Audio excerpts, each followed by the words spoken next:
முதல்ல வந்து ஒருத்தரை சொன்னாங்க. அப்புறம் அவர் இல்லை, அவர் திருவள்ளூர்கார் தான் முக்கியமானவர்னாங்க. அப்புறம் மலர்கொடினாங்க. அப்புறம் வந்து அஞ்சலைன்னாங்க. அப்புறம் நேற்று ஒருத்தரை சொன்னாங்க, இன்றைக்கி ஒருத்தரை சொல்லியிருக்காங்க பொழுது எஸ்ஐ பையன் ஒருத்தரை. அந்த மாதிரி ஒரு டெய்லி ஒரு பிரேக்கிங் நியூஸாக கொடுத்து சம்பவ செந்தில் நேரடியாக இதில் வந்து நின்னாரன்னு கூட நமக்கு தெரியாது. ஆனால் அப்படி ஒரு பெரிய டாப்பில் இருக்கிற ரவுடி இந்த கொலையில் ஈடுபட்டார்னா இவரும் ஒரு டாப் லெவலில் இருக்கிற ரவுடி. மாயாவதி வந்து திமுக மீது சொல்கிறாங்க. அப்போது திமுக என்ன பண்ணியிருக்கணும், அது வெளிப்படையாகவும் சொல்கிறாங்க. அப்போது நான் வந்து குற்றமற்றவங்க, எங்கள் ஆட்கள் யாரும் இதில் வந்து இருப்பதற்கான வாய்ப்பே இல்லை அப்படின்ற போது சிபிஐ கொடுத்துட்டு போயிருக்கலாங்க.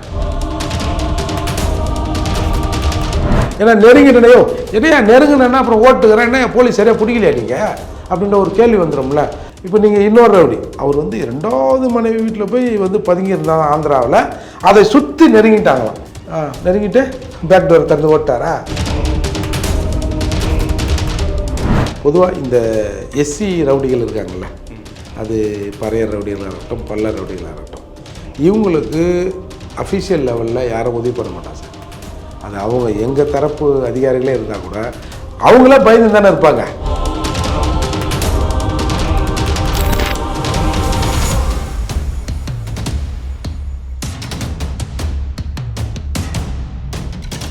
வணக்கம். இன்றைய நமது நிகழ்ச்சியின் சிறப்பு விருந்தினர் புரட்சி தமிழகம் கட்சியின் தலைவரும் பிரபல வழக்கறிஞருமான ஏர்பட் மூர்த்தி அவர்கள். வணக்கம் சார், எப்படி சார் இருக்கீங்க? நல்லா இருக்கும் சார். ஆம்ஷா அவர்கள் கொலை வழக்கில் 4 ஒரு ரவுடி டெய்லி ஒரு வழக்கறிஞர் கைதுகிற மாதிரி காவல்துறை வந்து பண்ணிக்கிட்டு இருக்காங்க சார். ஆனால் அதில் முக்கியமான ஒரு பேர் வந்து அடிப்படுது அப்படின்னா சம்போ செந்தில். அந்த சம்போ செந்தில் இன்ன வரைக்கும் ட்ரேஸ் பண்ண முடியல. அவர் எங்கே இருக்காருன்னு தெரியல. காவல்துறை என்ன சொல்கிறாங்கன்னா அவர் ஆஸ்திரேலியாவுக்கு, நேபாள் வழியாக ஆஸ்திரேலியாவுக்கு தப்பி போயிட்டாருன்னு சொல்கிறாங்க. எதனால் சார் அவரை நம்ம ரீச் பண்ண முடியல? காவல்துறையெல்லாம் அவரை கைது பண்ண முடியல. எதில் போனாரா? நேபாளிலேருந்து எங்கே போனாரா? நேபாளில் இருந்து தப்பிச்சு ஆஸ்திரேலியா போயிட்டாரா? என்னவோ இவங்க தான் ஃப்ளைட் டிக்கெட் எடுத்து கொடுத்து வழி அனுப்பி வச்ச மாதிரிலாம் சொல்கிறாங்க சார். ஏற்கனவே இப்போ நீங்கள் பொதுவாக இந்த எஸ்சி ரவுடிகள் இருக்காங்கள்ல, அது பறையர் ரவுடிகளாக இருக்கட்டும், பல்லர் ரவுடிகளாக இருக்கட்டும், இவங்களுக்கு அஃபிஷியல் லெவலில் யாரும் உதவி பண்ண மாட்டாங்க சார். அது அவங்க எங்கள் தரப்பு அதிகாரிகளே இருந்தால் கூட அவங்களே பயந்து தானே இருப்பாங்க. நம்மளை எப்படா வந்து டீக்ரேட் பண்ணுவாங்க, நம்மளை எப்படி வந்து பத்தியா இவெல்லாம் வந்து இந்த பதவிக்கு வந்துட்டா இவங்ககிட்ட வந்து நம்ம சல்யூட் அடிக்கணும் அப்படின்னு போலீஸுக்குள்ளும் சாதி அந்த டிஸ்கிரிமினேஷன் நிறைய இருக்குது.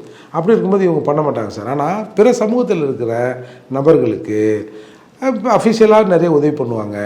அதே மாதிரி அரசியல்வாதிகள் இருக்காங்கள்ல, முழுக்க ஒரு குறிப்பிட்ட சமூகம்னா அந்த சமூகத்தை சார்ந்த அரசியல்வாதிகள் அவங்க பின்னாடி இருப்பாங்க, தொழிலதிபர்கள் பின்னாடி இருப்பாங்க. அதனால தான் அவங்க வந்து இவ்வளோ லக்ஸரியாக இருக்க முடியுது. அது இவங்களுக்கும் ஒரு தேவை இருக்குல்ல. இப்போ பொது வழியில் வந்து இப்போ எல்லாரும் சொல்கிறாங்க அவன் இப்போ ஒரு ரவுடியால் ஒரு சமூகத்துக்கு ஒன்றும் பெருசாக பயனில்லை. இப்போ பறையர் சமூக ரவுடிகள் இருக்காங்க.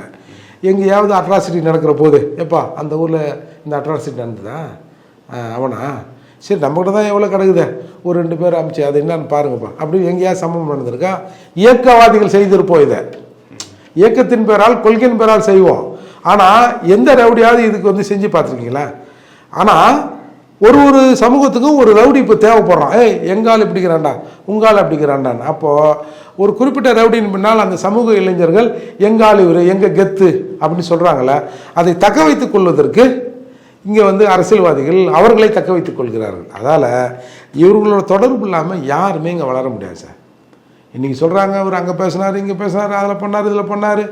உண்மையிலே அது வந்து அவங்க பண்ணாங்களா பண்ணலையா, இல்லை இவங்க வந்து ஒரு பிரேக்கிங் நியூஸுக்காக இந்த அவரை தேடுற இவர் சார். இப்போ நீங்கள் எங்கேயோ ஊபி பக்கத்தில் எங்கேயோ ஒரு இடத்துல இருந்தார், உத்தரகாண்டில் இருந்தார், நெருங்கி விட்டோம் அப்படின்னு பிரேக்கிங் பண்ணி விசாரணைன்னு கூட சொன்னாங்க. ஆமாம், இப்போ அப்படி தான் சொல்கிறாங்க, கைது பண்ணிட்டாரெலாம் சொல்கிறாங்கன்னு வச்சிங்களேன்.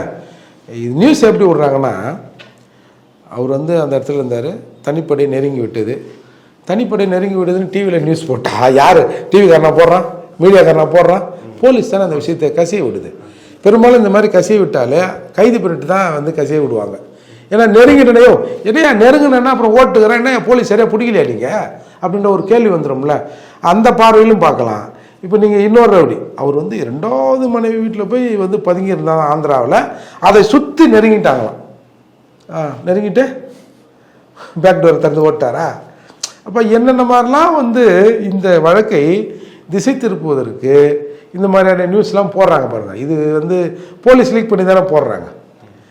முதல்ல வந்து ஒருத்தரை சொன்னாங்க, அப்புறம் அவர் இல்லை, அவர் திருவள்ளூர்கார் தான் முக்கியமானவர்னாங்க, அப்புறம் மலர்கொடினாங்க, அப்புறம் வந்து அஞ்சலைன்னாங்க, அப்புறம் நேற்று ஒருத்தரை சொன்னாங்க, இன்றைக்கி ஒருத்தரை சொல்லியிருக்காங்க போல இது எஸ்ஐ பையன் ஒருத்தரை.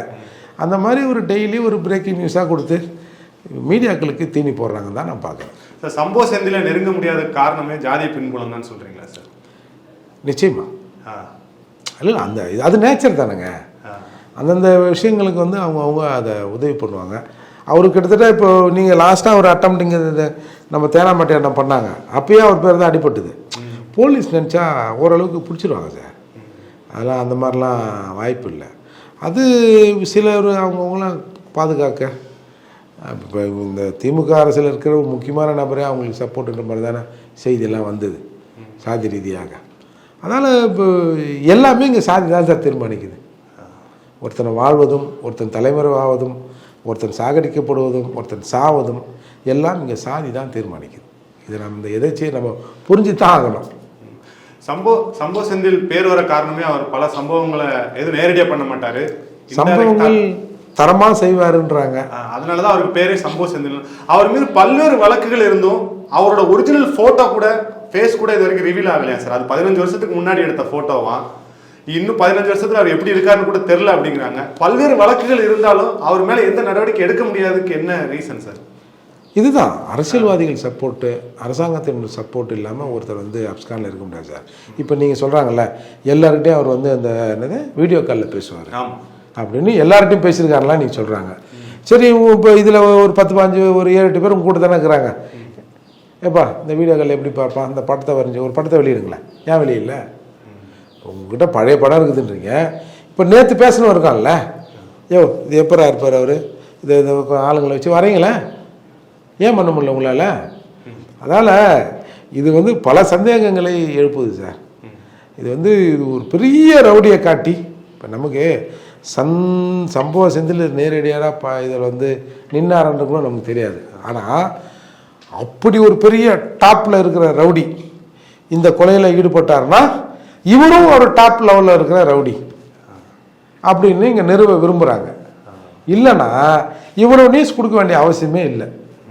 சம்பவ செந்திலோட அவரோட திறமைகளை இன்றைக்கி இப்போ நீங்கள் போட்டிங்கன்னா பிரபல நிறுவனங்களில், செய்தி நிறுவனங்களில் அவர் அதை பண்ணார், இப்படி பண்ணார், அங்கே இருப்பார், மாயாவி மாதிரி இங்கே இருப்பார், ஃப்ளைட்லேயே இருப்பார், அப்படி இப்படின்னு போட்டு அந்த இமேஜை கொடுக்குறாங்களா. அப்போ அவ்வளோ பெரிய ஆள் சாதாரண ஆளை கொல்ல மாட்டாங்க.